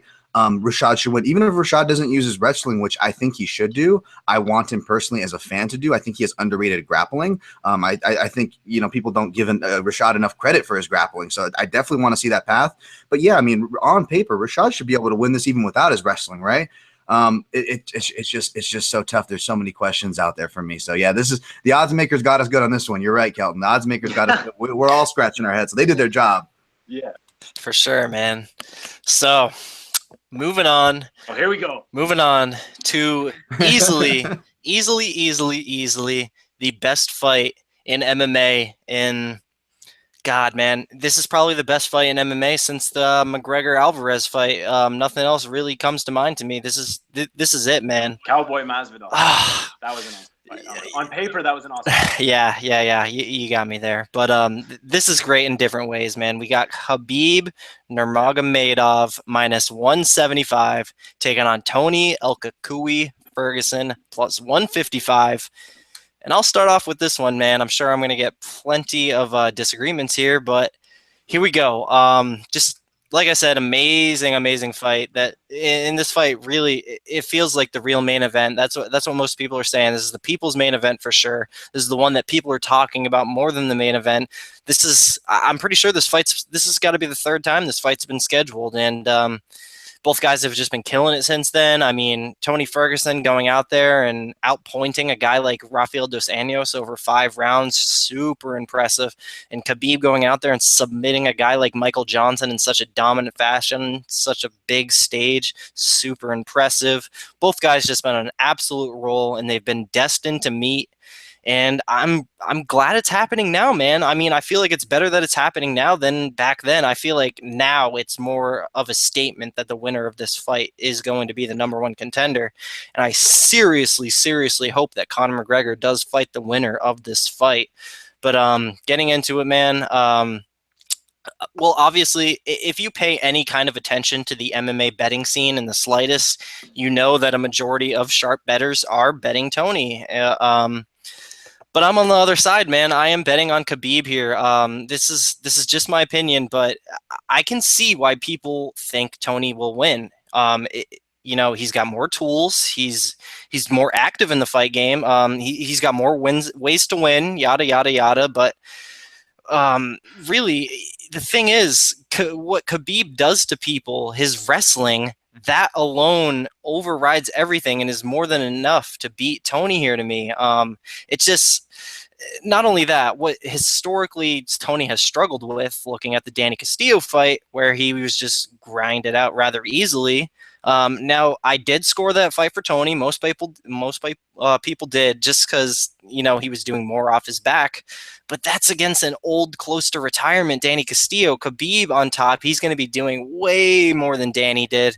So, in my opinion, it's probably easier for Tony bettors to explain their side of things because he is the more well-rounded fighter with more ways to win. But the one thing that Khabib does is the most important, and that'll get him the W. Just the way I played this fight in my head so many times over the last few months, I just don't see anything else other than Khabib taking Tony down, grinding him out, possibly getting a submission. My official pick, it's not even going to be a Khabib decision. I actually think Khabib's going to go in there and get the sub on Tony. My official pick is Khabib via a 3rd round submission. I'll go with armbar, and betting wise, I got 1 unit on Khabib, parlayed with a prop in the next fight. And I just can't stress enough, man. I can see why people are betting on Ferguson, just because it's easier to explain why you think Ferguson is going to win, and you have that plus money behind it. And if you think Khabib's going to win, it's more of a short explanation to where it's really just the one thing that'll get him the win. But that one thing is enough to get him that win, in my opinion. So Z, disagree with me, man. Taking down, smashing. No, the problem I see with you thinking that Khabib is just going to take him down and smash him, that's so hard to do against Ferguson. And it's not hard to do because of Tony's, it's not like takedowns. It's that when it gets there, Tony's not going to stop fighting. If it's like, he's going to fight for your money every inch of every second of that fight. So. And Khabib is going to stop fighting? No, but if he's active on top, that's going to give Tony the space he needs to retain guard, to land elbows. The reason that Danny controlled him for 3 rounds is because he literally just held on and did absolutely nothing. The way I see it like at range, I think Tony wins with straight punches. I think you can agree to that. If this fight plays out on the feet, Tony has the advantage, yeah? On the feet? Kelton? For sure. Okay, so we're giving him that, right? If it's on the mat, like, I think for Khabib to win this fight, he's got to consistently take down Tony, control him, do damage for 5 rounds. Tony's not going to go anywhere. He's not going to get finished. He's way too tough. He's the best nail in MMA. I don't think he gets discouraged. I think if it's the 4th round and he's been getting his ass whooped, he still comes out fresh, looking for opportunities. I think his guard retention is sick. I think people always think that Khabib is going to be stronger, but I think Tony is wiry and surprisingly strong himself. And now that we've seen the new judging implemented, it's a lot more about damage. So if Tony's landing elbows off the bottom, I think he can steal rounds. And in a 5-round fight, I love him here. I love him for that plus 168 that I got. I put 3 units on him straight up. I love it. I wish, to counter your point about you prefer that the fight happens now, I wish the fight happened originally because Tony was a crazy big dog when it first got announced. Yes. Oh, yeah, me too. Yeah. Go back to that, like, if Tony gets on top, or if Khabib gets on top of Tony, people think that, oh, the fight's over. No, the fight's not over if that happens. So Tony's going to be fighting off the bottom. He wins the striking exchanges. I think he's proven to have better cardio. I think trying to grind out Tony is not the way you beat this guy. The way you beat him is you do what Barboza was doing and then just consistently do that, like outstrike him, land kicks from the outside. That's a path to victory against Tony. But to grind him out, that's a very tall order, in my opinion. Not to mention the fact that Tony's a wrestler first. A lot of people forget that. So in this whole argument or breakdown that I'm presenting here, I'm giving you the fact that Khabib's going to take him down. What if he can't take him down? What if Tony, instead of coming out with spinning elbows and with Grammy rolls, what if he decides to fight very defensively mindful and just says, okay, I'm going to sprawl and brawl. I'm going to pick you apart on the feet. I'm going to make takedowns extremely hard for you. I don't know, man. I think not to call Khabib's game basic, but he just is a hammer. He just wants to smash you. Big punches on the feet. He comes in extremely recklessly and wild. And when he's doing that, I think he runs into elbows. I think if it goes late and he shoots in sloppily, he's getting Darce choked. And I think if he gets on top, it's not a guarantee that he wins. So I just see Tony winning in so many different facets of this game. Plus the fact that I know Tony can fight 5 rounds hard at altitude. He's never going to stop fighting for my money. He's dangerous off the bottom. He's got the striking advantage. I love Tony Ferguson. I love a bet on Tony Ferguson here at plus 168. I put 3 units to win 5. I love it. I love it. Dan? All right, this is gonna be hard to do because I love both these guys, both these styles, and like I spent the majority of my time of any fight on this card on this one. But 3 points here. The easy way to describe things, kind of like what Kelton was alluding to, is essentially that, and kind of tailing off of Z's point there, is that the easy way by somebody like myself, by the way, spoiler alert, I'm picking Ferguson for this one, is because, the simple way to describe it is like Joanna Jędrzejczyk versus Claudia Gadelha 2. In that fight, I was like, of course Gadelha is going to take her down. Of course Gadelha is going to tag her. The problem is if she doesn't stop her, those all on the ground and on the feet are going to become a point of diminishing returns. And Gadelha, could compete on arguably on both rounds, whereas, this argument kind of focuses on an either or. Khabib's way or bust is essentially how the argument, in simple form, of course, only speaking, goes. So, so there's that, strong example of more tools, longer gas tank, proven. I like what you said about the nail. But I'll parlay into that in a second. Now, where people, the simple argument for Khabib is obvious with his skill sets, okay? And as somebody who loves wrestling and the wrist feeds and wrist controls and wrist rides, I am a nut for Khabib style. I fucking love it. That said, I think people that are backing Khabib not only are pointing to his obvious strengths, but they're pointing as the opposing evidence. They're pointing to that Castillo fight that you did. And first of all, the Castillo fight is only a small fight of what is a giant sample size of one of the most active lightweight fighters. So you have to immediately minimize that. It was also 3 years ago. And it was also, in my opinion, your classic example of a guy on a kind of an off night. If we're comparing that one sample size to his others, even his previous ones, not just the Ferguson since then, even his previous Ferguson, that was an off Ferguson. And that was an arguably really jacked and best looking Castillo that we probably seen. I'm sorry to do the emphasize on the Jack thing, but I was watching that fight the other day. I'm like, God damn, what year was this? Oh yeah, okay. But yeah, Danny Castillo was Jack. And the thing was, and my theory behind that, not just, you know, simplistic, one guy showed up and one guy didn't. Well, sample size, okay, because, you know, those are pretty strong arguments in themselves that I could probably rest comfortably on. But my theory, you know, which is probably more or less provable, but my actual main theory there is that Tony, like many guys, he was going through his growing pains. We see fighters go through changes and growing phases all the time. They're putting together their game, and that can be a very subjective theory. And, you know, but if you really look at it, it wasn't just an off night. If you look at the things that Tony was trying to doing and failing, how he was going for his Darcis from the bottom, we kind of would see how he would adjust that, which I'm about to touch on now, because I think that's going to be a big key in this fight. He would attack from a multiverse ways. Now, he does one of the things, you know, I like to do from the mount, which I'll get to in a second, but the reason now here's the third point, final point here, because now we're into the advanced reasoning why. I've covered the simple reasoning for both guys. Here's the advanced reasoning, the technical details, and what I see and how this fight gets finished, not just why Ferguson wins. He's one of the best nails, I agree, but he's also one of the best presenters. Now you might not like this one, Z. I write this whole thing about presenters in my breakdown. Okay, now a presenter is like a magician. Okay, the best magicians aren't doing magic; they're presenters. They're presenting you terms of an environment to execute their trick, right? For their trick to work, they have to set the terms of the environment, okay? Now, poker players are also some of the best presenters. The final table each year, World Series of Poker, is not necessarily the best poker players that make it there, but it's the best presenters that was able to out-present the best poker players, whether they were representing that they had something or they were representing that they didn't. Now, this translates into martial arts as early as Hickson Gracie versus Zulu in 1980, okay? Presenting that the guard being on bottom against a big muscly guy is a bad position. Well, we learned that that wasn't. We would see Nogueira dive in for, you know, shoot shitty shots in pride because he didn't have the wrestling, but was smart. He got his opponent to engage in grappling. Then he would dive for a deep half, and then you're in his game. Okay, we would see Maya take from that, and then in the Matt Brown fight at UFC 198, right? He was presenting. He's presenting a bad position, or what we think is a bad position.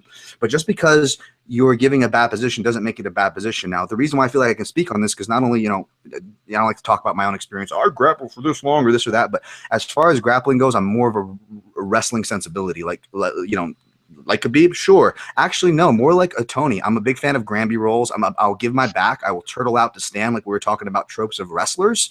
I will do that all the time because I have certain options, certain chains to my Peterson rolls, underhooks, reversals. I have all these things in mind that I want to go to. So my theory, and which I've worked with this with fighters in the gym and other grapplers, that if you present a bad position, is it really a bad position if you're the one presenting those terms? If you're the one deciding that you know, Tony drops position. Well, if he's the one deciding to drop position, is it really that bad of terms? You know, when he has something else to chain to? And, you know, of course, dropping position against Khabib is not going to be a good thing. But the reason why I think he's going to find his Darce now is because of that presenting.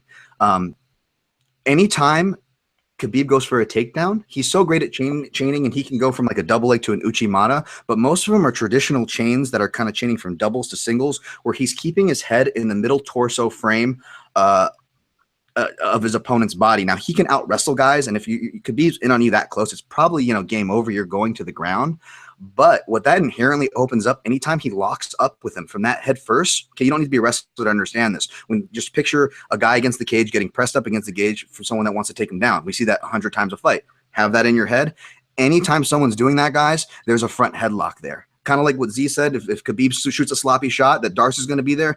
Z's absolutely right. But the truth is, it's there much more than we think. In fact, Ferguson showed us how much it is there, that you don't even need to be grappling with Ferguson for him to lock it up. Lando Vanata was rolling under punches, and Tony caught him there. And parlaying back to one of my favorite setups, I do this from the mount. I don't do this in midair like freakishly Ferguson, but I will get my Darces from guillotine setups where I'll be in mount and I'll go for a guillotine, as you see Ferguson will snatch up a guillotine on Vanata, because it inherently makes you fight hands, whether they've got the guillotine good or not. And when your hands come up to fight, that inherently opens up space between your lat and your tricep, opening the arm to slide through for the Darce. And you see Tony just go to the guillotine. He doesn't want the choke. He just wants Vanata to fight the choke. He's presenting a choke because what he's really taking was the Darce that Vanata was expecting the whole time, but could not defend it even though he was expecting it, because he's a good presenter. The same reason why people can't defend Maya is because he is a presenter. And I think if if Khabib, by the way, Kelton's absolutely right. If you're going to play Khabib to win, can he, stop Ferguson with strikes? Could he, prove the gas tank wrong? I shouldn't say prove the gas tank wrong because we don't have a sample size to draw from him in 5 rounds, but could he go 5 rounds controlling Ferguson? Absolutely. But let's be honest, even if you're a Khabib supporter, his best shot is stopping Ferguson and stopping him with submission. So you're not wrong in that, Kelton. I just feel that if Khabib doesn't get that submission, then it's diminishing returns and Ferguson's finding a way to finish. I got Ferguson inside the distance. Dan Tom bringing the hot fire. Sorry. No, I go deep on that one. That was great stuff, man. Z, anything else you want to add, man? I feel like I was pretty sloppy in the way I explained myself. Dan will make any of us feel sloppy, man. Exactly. Yeah. Just rewind to the prelims and listen to my take on those guys. I sound terrible. But I mean, the bottom line is, I really don't think Khabib's path to victory, getting on top and smashing him, I just don't think that's easy to do versus Ferguson. I think Ferguson's the best at overcoming that type of attack. So overall, yeah, I got Ferguson straight up. But yeah, I like the inside the distance as well. And actually, submission is plus 650 in Sports Interaction Canadian site. So I might think about sprinkling that too.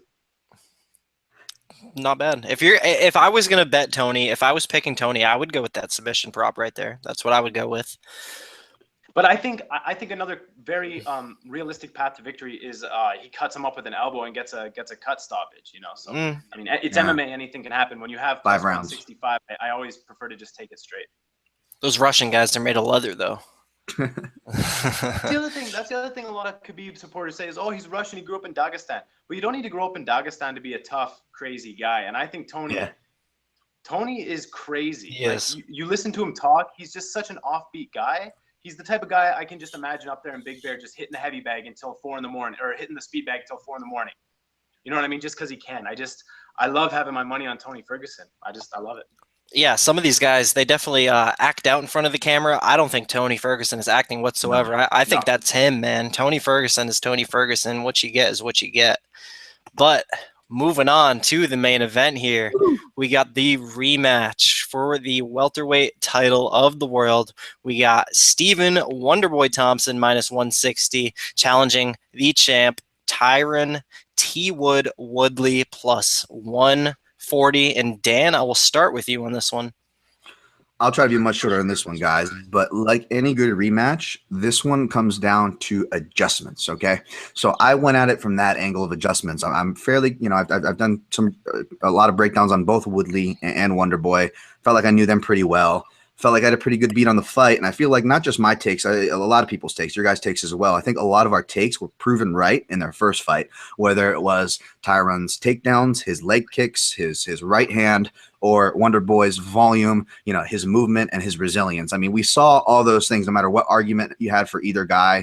The truths were there, and I don't think a lot of us were that off. So it can make, the rematch kind of harder to decide. Now, I feel like I keep getting more and more respect for Woodley in different reasons as each fight goes on.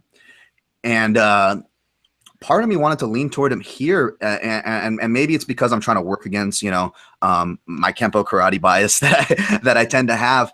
But at the same time, I honestly, guys, I mean, I pick against BJ Penn. I pick against, my favorite fighters all the time, Jim Miller. That's not an issue for me. I legitimately think I legitimately feel as strong about Thompson this time as I did the first time, despite their first match.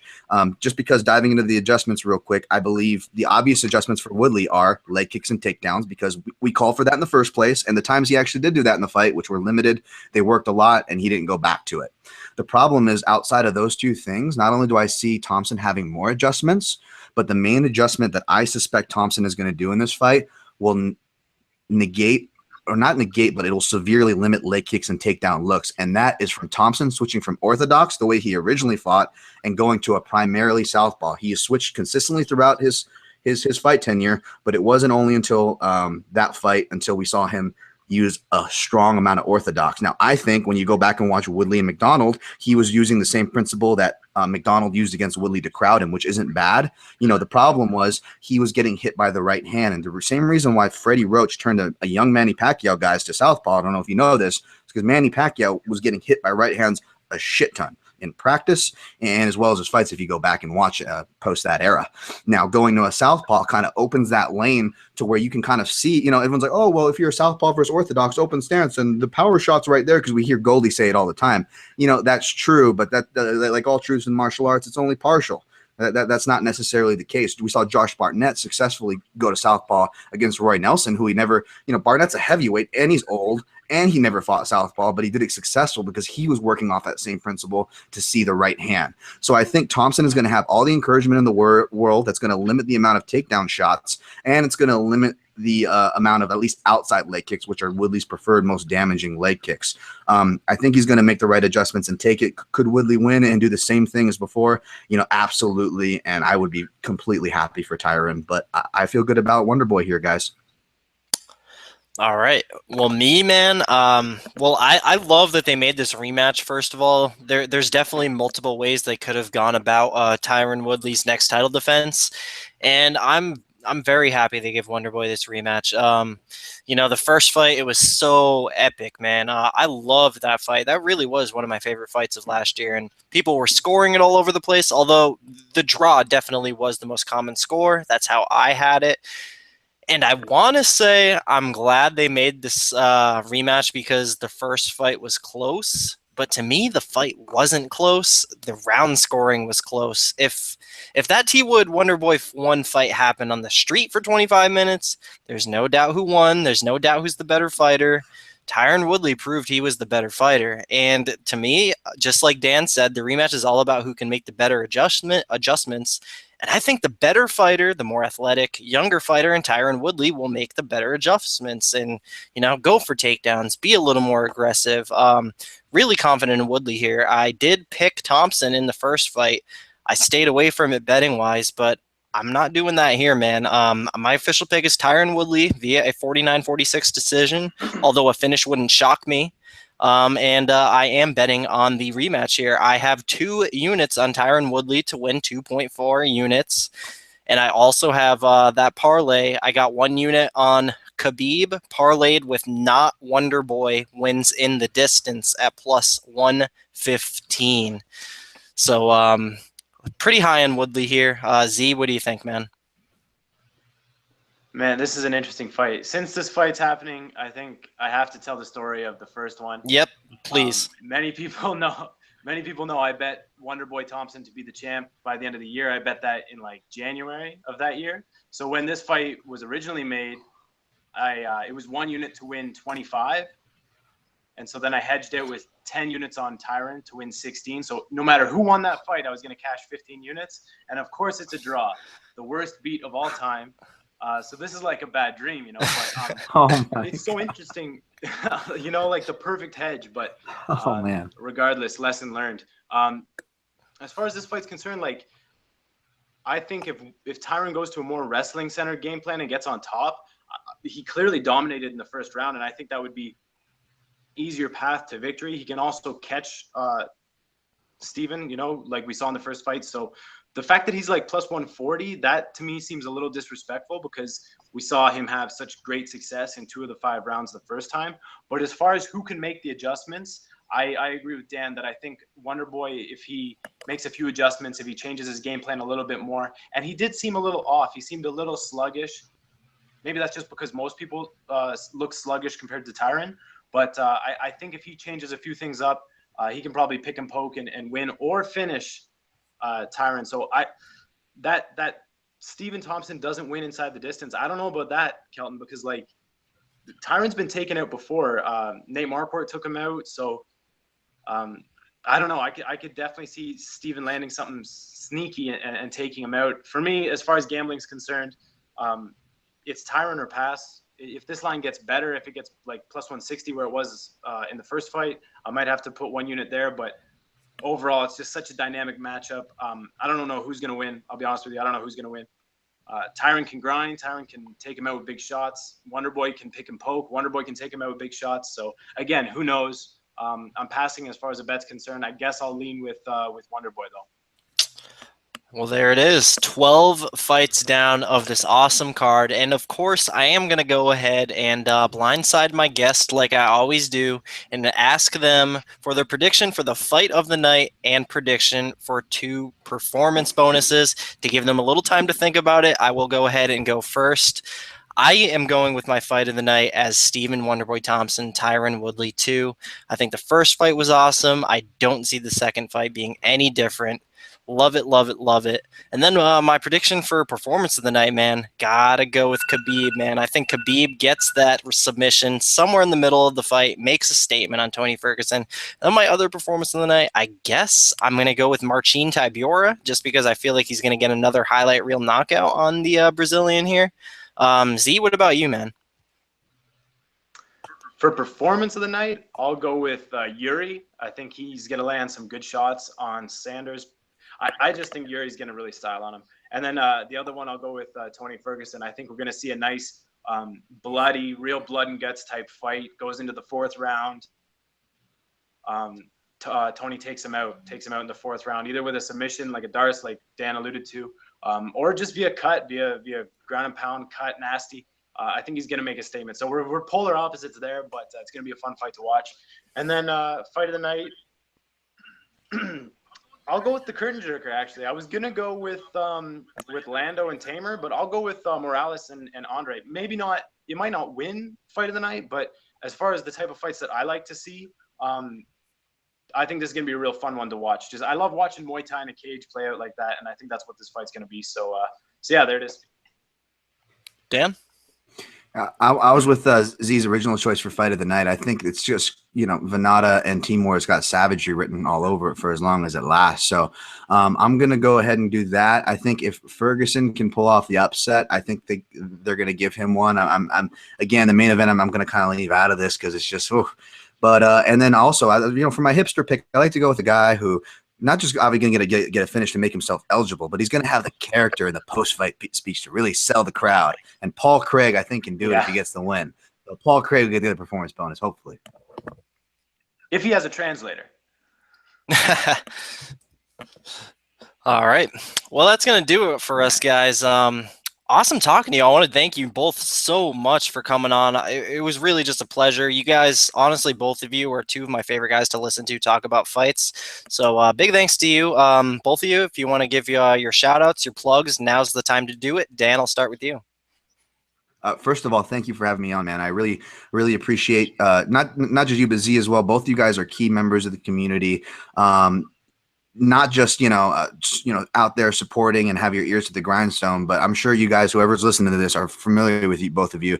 But honestly, guys, if you need betting references, they should be in your top 5 to top 10 easy. I don't know who's already there, but make room if they're not. Definitely great guys. You can follow me at the MM Analyst. Do work for Flow Combat, and I archive all my breakdowns and work at mixedmartialanalyst.com, where you can find the Protect Your Neck podcast if you want to find me. Z? And yeah, follow me on Twitter, RockstarZ. I'm always down to talk fights. Subscribe to my YouTube channel where I do breakdowns like this, much shorter because it's just me talking. I run through it usually in like 15 minutes, top to bottom. At Z's MMA on YouTube. Just want to say it was great finally talking to you, Dan. Really appreciate, a knowledgeable, in-depth analyst of the game coming on and breaking stuff down, because I'll admit I am not an analyst. I'm a gambler. So I just look at lines. I look for angles, but listening to guys like you or Luke Thomas or Robin Black, definitely give you the credit for being an in-depth analyst. So I appreciate you coming on. Oh, that's huge. Thanks, man. I appreciate it. Thank you. And me, of course, if you're watching this, you're already on my YouTube channel. Go ahead and subscribe. Very, very close to 200 subscribers. That'll put a big smile on my face. And, of course, like the video. Takes about 2 seconds. Comment below. Tell me who you are betting on for this card, man. I'd love to hear all your guys' perspectives. Follow me on Twitter at MMA Kelton. I will talk fights with just about anybody, man. And you can follow my bets tracked on Capper Tech at MMA Kelton. But that's going to do it for me, guys. Awesome card. I hope you guys all enjoy the fights on Saturday. I hope you're, whether it's cuddled up on a couch with some beer and popcorn with your family, some friends, whether you're at the bar, whether you're at the fights. I hope you all have a great experience. But with that being said, enjoy the fights and thank you for watching.